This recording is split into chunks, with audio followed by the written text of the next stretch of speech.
እዚ ቪድዮ እዚ ዝተዳለወሉ ምኽንያት ኣብ ዝሓለፈ መዓልታት ካናዳ 1.1 ሚልዮን ስደተኛታት ካብ ሙሉእ ዓለም ክትቅበል ድሕሪ ምውሳና ብዙሕ ናይ ሓሶትን ምትላልን ሓበሬታ ብዝተፈላለያ ዌብሳይታት ይፍኖ ስለ ዘሎ ዝኸበርኩም የሕዋት ኤርትራውያንን ኢትዮጵያውያንን በዚ ናይ ሓሶት ሓበሬታ ተታሊልኩም ግዜኹምን ገንዘብኩምን ከይትዝመቱ ክንሕብር ብዛዕባቲ ሓቀኛ ፕሮሰስ ወይ ከዓ ቅኑዕ ሓበሬታ ንምሃብ ተባሂሉ ብስታር ኢንተርቴይንመንት ዝተዳለወ እዋናዊ ሓበሬታ እዩ። ኣብ ዝቕፅል 3 ዓመታት ን1.1 ሚልዮን ካብ ሙሉእ ዓለም ዝመፁ ስደተኛታት ናይ መንበሪ ፍቓድ ክትህብ ምዃና ካናዳ ገሊፃ። ስሪሕካ ትቕየረላ ኸቢርካ ትነብረላ ንቆልዑን ስድራ ቤታትን ምችእቲ ዝኾነት ሃገር እያ ካናዳ። ናብ ካናዳ ትመፀሉ ኣገባባት ምሕባር ሓላፍነትና ምዃኑ ስለንኣምን ኢና ካብ ስታር ኢንተርቴይንመንት ኤርትራውያንን ኢትዮጵያውያንን ሓዊስካ ብቁፅሮም ብርክት ዝበሉ ሰባት ንካናዳ ናይ ምኻድ ድሌት ኣለዎም። ነዚ ብምምዝማዝ ብዙሓት መታለልቲ ሰባት ዘይከውን ይኸውን ብምባል ብዝኣምን ጥበባት ብምጥቃም ንብዙሓት ንጹሃት ሰባት ገንዘቦም ኣታሊሎም ብምውሳድ ሎሚ ጽባሕ እናበሉ ተስፋን ሃፋን ገይሮም እዮም። ሓበሬታ ምሃብካ ሓላፍነትና ስለ ዝኾነ ሓቅን ሓሶትን ፈሊና ሓቂ ዘይኮነ ግን ንሓቂ ዝመስል ሓሶት ኣለሊና ክትጥንቀቑ ሓቅን ሓበሬታ ኣዳሊናልኩም ኣለና ካብ ስታር ኢንተርቴይንመንት። ኣብ ናይ ሎሚ መደብና ብኸመይ ካናዳ ክኽየድ ይከኣል ወይ ናይ ካናዳ ፕሮሰስ ዝግበረሉ ኣገባባት ኣዳሊናልኩም ኣለና። ብተወሳኺ ብላዕለዋይ ደረጃ ትምህርቲ፣ ስፖርት፣ ካልኦት ተመሳሳሊ ትውህቦታትን ከምኡውን ሓደ ካብ ናይ ካናዳ ሃገራዊ ቋንቋ ዝኾነ ቋንቋ ፈረንሳ ብዝተተሓሓዘ ኣገባባት ናይ ትምህርትን ልምድን ባህልን ምልውዋጥ ብነፃ ዝህቡ ፋውንዴሽናትን ሓበሬታ ዝርከበሉን ኣገባባቱን ክንህብረኩም ኢና። ስለምንታይ ዝብል ሕቶ ምዝለዓል ድማ ልዕሊ ዝኾነ እዋን ካናዳ ዝለዓለ ቁፅሪ ስደተኛታት እትቕበለሉ እዋን ስለ ዝኾነን ሓደ ዓመት ኣብ ዘይመልእ ግዜ ሃገራዊ ምርጫ ስለ ዝግበርን እዩ። ውፅኢት ምርጫ ናይ ኢሚግሬሽን ፖሊሲ ክቕይሮ ይኽእል እዩ። ውፅኢት ምርጫ ዝደለየ ይኹን ዝተጀመረ ፕሮሰሳት ወይ መስራሓት ክቕየር ስለ ዘይክእል ሕጂ ስጉምቲ ምውሳድን ምፍታንን ፎርም ምምላእን ኣገዳሲ እዩ። ንተኸፊቱ ዘሎ ማዕጾ ናይ ካናዳ ምርኩስ ብምግባር መታለሊ ሓበሬታ ብሰፊሑ ይጋዋሕ ስለ ዘሎ ቁኑዕ ሓበሬታ ብምዝርጋሕ ሓላፍነትና ንምፍጻም ተበጊስና ኣለና። ብተወሳኺ ካናዳ ኣብ ዝሓለፈ 2 ዓመታት ናይ 10 ዝተፈላለያ ምምሕዳራትን ጠለባት ንምምላእ ብኦንላይን ዝምላእ ፎርም ህጹጽ መእተዊ ወይ ከዓ ኤክስፕረስ ኢንትሪ ግብራዊ ገይራያ። እዚ ኣሰራርሓ እዚ ኣመላልኡን ቀሊል ጽፉፍ ኣብ ርእሲ ምዃኑ ብግዜ እውን ቁልጡፍ ብምዃኑ መብዛሕትኹም ከም እትጥቀምሉ እምንቶና እዩ። ኣብ ላዕሊ ከም ዝገለጽናዮ ካናዳ ካብ 1 ሚልዮን ንላዕሊ ሓደስቲ መጻእቲ ከም እትቕበል ዝተፈነወ ዜና ኣቓልቦ ብዙሓት ትስሒቡ እዩ። እዚ ክንብል ከለና ዓላማና ስደት ምትብባዕ ኣይኮነን፣ ኣባይና ይስደዶ። ናብ ካናዳ ዝእተወሉ ኣገባባት ኣብ 4 ይምቀል። ንሱ ድማ ብቤተሰብ ወይ ፋሚሊ ክላስ፣ ብኢኮኖሚ ወይ ቢዝነስ ክላስ፣ ብስደተኛ ሬፊውጂ ስታተስ፣ ብሰብኣውነት ሁማኒታርያን ተባሂሉ ይጥቀስ። እዚ ቀዳማይ ናብ ካናዳ ዝእተወሉ ኣገባብ ቤተሰባዊ ወይ ፋሚሊ ክላስ እናተባህለ ዝፍለጥ ክኸውን እንከሎ ናብ ካናዳ ንምኻድ ዝሓስብ ሰብ ናይ ግድን ኣብ ካናዳ ዝነብር ሰብ ወይ ስፖንሰር ክህልዎ ኣለዎ። እቲ ካልኣይ ናብ ካናዳ ዝእተወሉ ኣገባብ ብኢኮኖሚ ወይ ብእንግሊዝኛ ኣባህላ ቢዝነስ ክላስ እናተባህለ ዝፅዋዕ ክኸውን ከሎ እዚ ምሁራትን ክኢላታት ሰብ ሞያ ሰራሕተኛታትን ነጋዶን ኢንቨስተራትን የጠቓልል።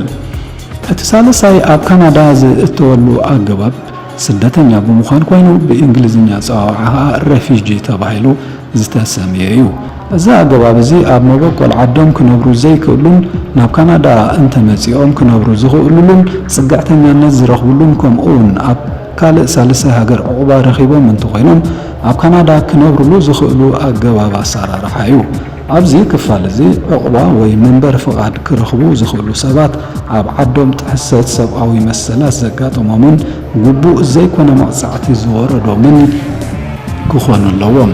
ብሰንኪ ሃይማኖቶም ወይ እምነቶም፣ ብሰንኪ ፖለቲካዊ መርገፂኦም ኣደዳ ማእሰርትን መግረፍትን ዝኾኑ ክኾኑ ከለዉ ህይወቶም ኣብ ኣስጋኢ ኩነታት ዝርከቡ ሰባትን ብሕታዊ ዓመፅ ዝተሳቀዩ ኮይኖም ኣብ ሃገሮም ክነብሩ ዘይክእሉ ሰባትን ዘጠቃልል እዩ።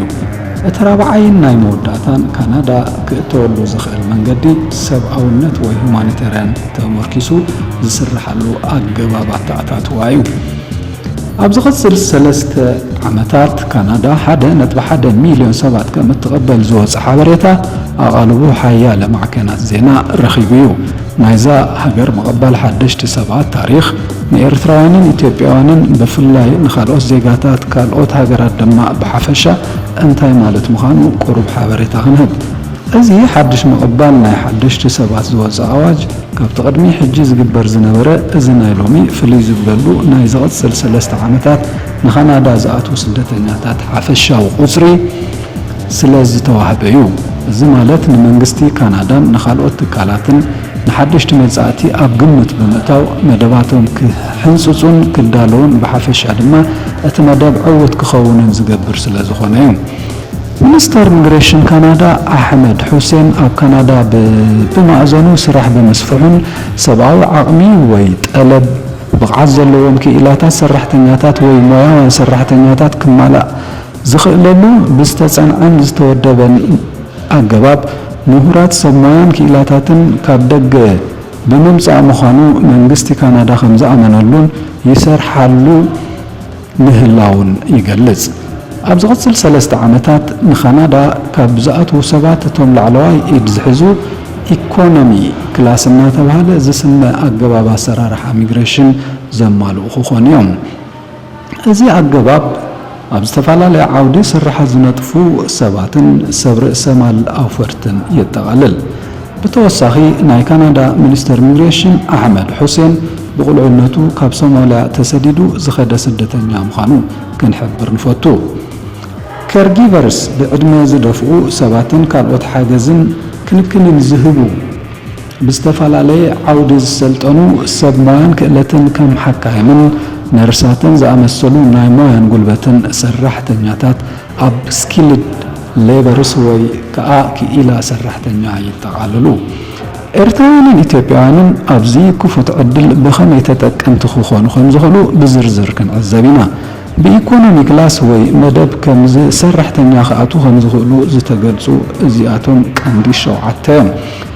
ክፍሊ ሰራሕተኛታት ኩቤክ ማለት ሓንቲ ካብ ናይ ካናዳ ዞባታት ኮይና ተዛረብቲ ቋንቋ ፈረንሳይኛ ዝኾኑ ካናዳውያን ዘለዋን ብዘለዋ ጂኦግራፊያዊ ኣቀማምጣ ዝተላዕለ ዘድልያ ዘበለ ክኢላዊ ዓቕሚ ሰብ እተምፅኣሉ ኣገባብ ኮይኑ እቶም ዝኣትዉ ስደተኛታት ምስቶም ፍሬንች ወይ ድማ ቋንቋ ፈረንሳይ ዝዛረቡ ህዝባ ብቐሊሉ ዝረዳድኡሉ ኣገባብ ዘማልኡን ንዘሎ ሃገፋት ናይታ ዞባ ዘማልኡን ሰራሕተኛታት ዝኣትውሉን ዕዉት መደብ ክኸውን እንከሎ እዞም ስደተኛታት እዚኣቶም ኩሉ ግዜ ኣብ ኩቤክ ጥራይ ይነብሩ ማለት ዘይኮነስ ናብ ዝተፈላለዩ ግዛኣታት ወይ ምምሕዳራት ካናዳ ክኸዱ ይኽእሉ እዮም። ናይ ፌደራል ሰብ ሞያ ወይ ክፍሊ ሞያውያን እዚ መደብ እዚ ንዝተፈላለዩ ክፉታት ዝኾኑ ዓውደ ስራሓት መፀዋዕታ ዝግበረሉን ከፊልካ እናነበርካ ሃጓፋት ዝምላኣሉን ክኸውን እንከሎ ዞባታት ብምርጫ ንዘምፅኦም ሰብ ሞያ ክኢላታት ብጠለብ ንዘድልዮን ሰብ ሞያ መፀዋዕታ ዝገብራሉን መዋዓውዒ ዝዝርግሓሉን ክፍሊ እዩ። በዚ መደብ እዚ ንካናዳ ንምእታው ብዞባታት ዝወፅእ መዐቀንን ጠለባትን ብምምላእ ይኸውን። ዞባታት ነናተን ጠለባት ክህልወን እንከሎ ብኡ መጠን ከዓ መዋዓውዒ ይዝርግሓ። ካብቲ ጠለባት ቁንጣሮ ምስ ንርኢ ኣብ ካናዳ ተማሂሮም ትምህርቶም ዝወድኡ ነጋዶ ወይ ከዓ ቢዝነስ ፒፕል ሰብ ሞያን ናይ ጉልበት ሰራሕተኛታትን የጠቃልል።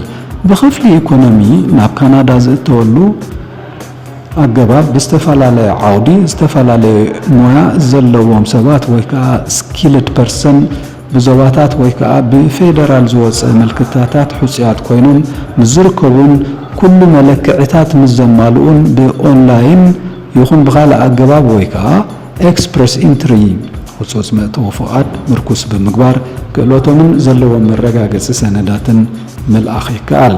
እዚ ዓይነት ምምላእ መስፈርቲ ንፌደራል ሰራሕተኛታት ሰብ ሞያን ንዞባታትን ክቐርብ ይኽእል።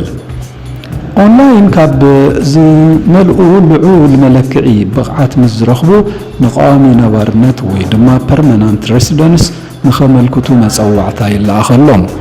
ካብቶም መለክዒታት ገለ ምስ ንዕዘብ ደረጃ ትምህርቲ፣ ናይ ስራሕ ተመክሮ፣ ክእለት ቋንቋ ዝብሉን ካልኦትን ክኾኑ ከለዉ ናይ ቋንቋ ፈተና ዝገበርካሉ ምስክር ወረቐት ደረጃ ትምህርቲ ዝገልጽ ሰርቲፊኬታት፣ ናይ ሕክምና ሰርቲፊኬት፣ ንምንቀሳቐሲ ዝኸውን ገንዘብ ከም ዘለካ ዝገልጽ ሰነድ ድሕሪ ምድላው ኦንላይን ፎርም ምምላእን ንቃዋሚ ነባርነት ምምልካትን ዝኣመሰሉ ተግባራት ካብቶም ቀዳሞት ረዋሒታት እዮም።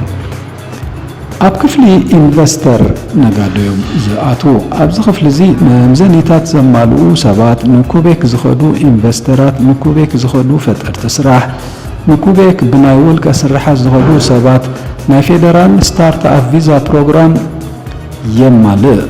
እዚ ማለት ብቐንዱ ገንዘብ፣ ጥበብ፣ መሃዝነት ንዘለዎም ሰባት ኣብ ካናዳ ናይ ነባርነት ፍቓድ ካብ ዝርከበሉ ነጥቢ እዩ። ምዚ ማዕረ ከዓ ካብ ካናዳ ወፃኢ ንዝመፁ ሃብታማት ብውስን ዝበለ ኣገባብ መንበሪ ፍቓድ ይረኽቡ እዮም። ልዑል ናይ ሞያ ብቕዓት ዘለዎም ናይ መንበሪ ፍቓድ ክረኽቡ ዝሕግዝ ኣሰራርሓ ትምህርትን ተመክሮን ምልውዋጥ ዘጠቓለለ ድማ እዩ። ናይ ቢዝነስ ማኔጅመንት ትምህርቲ ብተግባር ዝተመስከረ ናይ ስራሕ ተመክሮ ዘለዎም ሰባት ብህፁፅ ካናዳ ኣትዮም መንበሪ ፍቓድ ካብ ዝረኸቡ ሰባት እዮም። ካብ 2015 ዝጀመረ ሓድሽ ኣሰራርሓ ኣመራርፃ ንካናዳ ዝኸዱ ሰባት ካብ ድሌታት ኣስራሕቲ ብምብጋስ ዳግመ ክለሳ ክግበረሉ ደሪኹ። ኣብዚ ድሌታት ኣስራሕቲ ምርኩስ ብምግባር ዝተገብረ መረፃ ሰራሕተኛታት፣ ዶክተራት፣ ኣካውንታንታት፣ ናይ ማርኬቲንግ ኤንድ ኣድቨርታይዝመንት ዝተፈላለዩ ክኢላታት፣ ሕክምና ቴክኒሽያናት፣ ናይ ሪል ስቴት ክኢላታት ይጥቀሱ።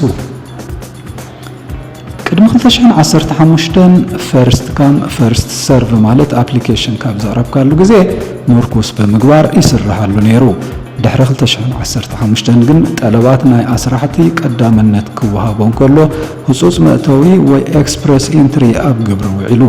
እዚ ከከም ከባቢኡ ወይ ዞባ ናይ ኣስራሕቲ ድሌት ምርኩስ ብምግባር ብቑዓት ሰባት ንካናዳ ምእታው ኣኽኢሉ እዩ።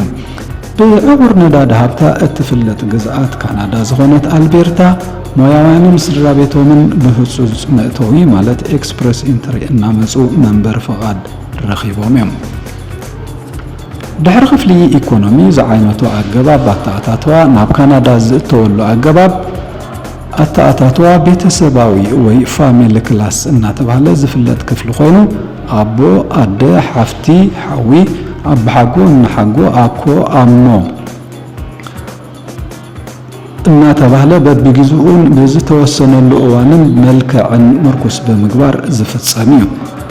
ብኻልእ ክፍሊ ኣገባባት ኣተኣታትዋ ካናዳ መንበሪ ፍቓድ ዝረኽቡ ሰባት ስደተኛታት እዮም። ከም ስደተኛ ኣብ ካናዳ ብምእታው ወይ እውን ኣብ ካልእ ሃገር ብምዃን ሕቶ ምቕራብ ይከኣል።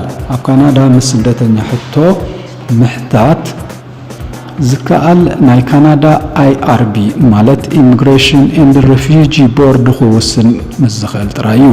እዚ ቦርድ እዚ ምስ ቤት ፍርዲ ተመሳሳሊ ኣሰራርሓ ዘለዎ ጉዳይ ስደተኛታትን ሪኡን መርሚሩን ዝውስን ቦርድ እዩ።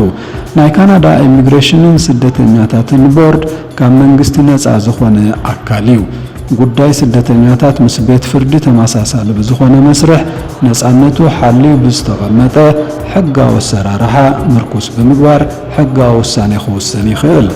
ሓደ ሓደ ብመንግስቲ ዘቐርቡ ጉዳያት ተቐባልነት ንኽረኽቡ ክማጎት ይኽእል። ናይ ቦርድ ዳኛ ግን ናይ መንግስትን ናይቲ ስደተኛ ጠበቓን ድሕሪ ምስማዕ ሞጎተ ብምግባር ውሳነ ክህብ ይኽእል። ካብ መበቆል ሃገሮም ተመዛቢሎም ናብ ካልእ ሃገር ብምኻድ ንሃገሮም ክምለሱ ዘይክእሉ ብዘርኢ ሃይማኖትን ፖለቲካዊ መርገፂኦምን ዝተሰደዱ እሞ ብኣህጉራዊ ናይ ስደተኛታት ተጣባቒ መሰል ወይ ትካል UNHCR ስደተኛ ተባሂሎም ዝፍለጡ ብናይ ካናዳ ስደተኛታት ቦርድ ስደተኛ ተባሂሎም ጽግዕተኝነት ክሓቱ ይኽእሉ እዮም። ብኻልእ ወገን ካናዳ ኣብ ናይ ምእታው መስርሕ ዘለዉ ወይ ከዓ ምስ ኣተው ድሕነት ዝሓቱ ማለት a person in need of protection ተባሂሎም ኣብዚ መስርሕ እዚ ዝጠቓለሉ እዮም። እዞም ድሕነት ወይ ጽላል ናይ ካልእ ሃገር ዝሓቱ ስደተኛታት ናብ መበቆል ሃገሮም እንተተመሊሶም ኣደዳ ማእሰርትን መግረፍትን ካብኡ ሓሊፉ ስጋብሞት ከም ዝበጽሑ ክእመነሎም ክኽእል ኣለዎ። ካናዳ ካብ ሃገር ተሰዲዶም ዕቑባ ንዝሓቱ ስደተኛታት ናይ ምቕባል ታሪኽ ካብ ነዊሕ ዝጸንሐ ብምዃኑ ኤርትራውያንን ኢትዮጵያውያንን ሶማልያውያንን ተረባሕቲ ኮይኖም እዮም። ናይ ካናዳ ኣቀባብላን ኣተሓሓዛን ስደተኛታት ብደረጃ ዓለም መዳርግቲ ኣይርከቦን እዮም። ብብዝሒ ኣብ ካናዳ መንበሪ ፍቓድ ካብ ዝወህቡ ሞያታት ቁሩብ ምስንሪ ድማ ኬርጊቨርስ ማለት ኣብ ካናዳ ብዕድመ ንዝደፍኡ ወይ እውን ብጥዕና ጉድለት ምኽንያት ናይ ሰብ ሓገዝ ዘድልዮም ሰባት ምእላይ፣ ከም ኩነታት ስርሑ ኣድቫንስድ ወይ ከዓ ልዑል ዝኾነ ወይ እውን ናይ ጀመርቲ ወሃብቲ ክንክን መምዘኒ ብዙሕ ከቢድ ዘይኮነ ፍኹስ ዝበለ ዓይነት ስራሕ እዩ። በዛ ዓይነት ስራሕ ብዙሓት ሰባት ጠቐምትን ተጠቀምትን ክኾኑ ይኽእሉ እዮም። ስራሕ ኣብ ካናዳ ካብ ካልእ ሃገራት ዝፍልይ ዘብሎ ክቱር ቁፅፅር መንግስቲ ዝግበረሉ ናይ ሰራሕተኛታት መሰልን ጥቕምን ዝሕለወሉ ናይ ክፍሊትን ዕረፍትን ናይ ሰራሕተኛታትን ዝሕለወሉ ስለ ዝኾነ እዩ። ናይ ካናዳ ኣሰራርሓ ሚግሬሽን ካብ ብዙሓት ሃገራት ዝፈልዮ ብሉፅ ዘብሎን መሰረታዊ ድሌታት ወይ ከዓ ቤዚክ ኔሴሲቲስ ዘማልአን ንስራሕ ብስደትን ሰብኣውነትን ኣብዛ ሃገር ንዝኣተው ሰባት መንበሪ ፍቓድ ካብ ዝረኸቡ መብዛሕትኦም ናይዚ ሃገር ዜጋታት ክኾኑ ብምኽኣሎም እዩ። ካናዳ ዝበዝሐ ቁፅሪ ካብ ወፃኢ ዝመፁ ተምሃሮ ዘለዋ ሃገር ኮይና ኣብ 2017 ልዕሊ 450,000 ተምሃሮ ብስኮላርሽፕ ክትቅበል እንከላ እዚ ድማ ብተርታ ኣብ ዓለም ኣብ 4ይ ደረጃ ይምድባ። ንትምህርቲ ኢሎም ንካናዳ ካብ ዝኣተው ሰባት 75 ሚእታዊት ትምህርቶም ድሕሪ ምዝዛም ንስራሕ ኢሎም ኣብ ካናዳ ይተርፉ። ቀዋሚ መንበሪ ፍቓድን ዜግነትን ድማ ይወሃቦም። ትምህርቲ ኣብ ካናዳ ንነበርቲ ሃገር ዝተፈላለየ ሓገዝ እንኳ እንተለዎ ካብ ወፃኢ መፂኦም ንዝመሃሩ ግን ክፍሊቱ ልዑል ምዃኑ ዘየማትእ ሓቂ እዩ። እንተኾነ ግን እናሰራሕካ ንምምሃር ብዙሕ ዝበለ ስኮላርሽፕ ምርካብ ይከኣል እዩ። ኣብዚ መደብ እዚ እቶም ቀንዲ ብቕኑዕ መንገዲ ንካናዳ ንምእታው ዘብቅዑና ኣገባባት ርኢና።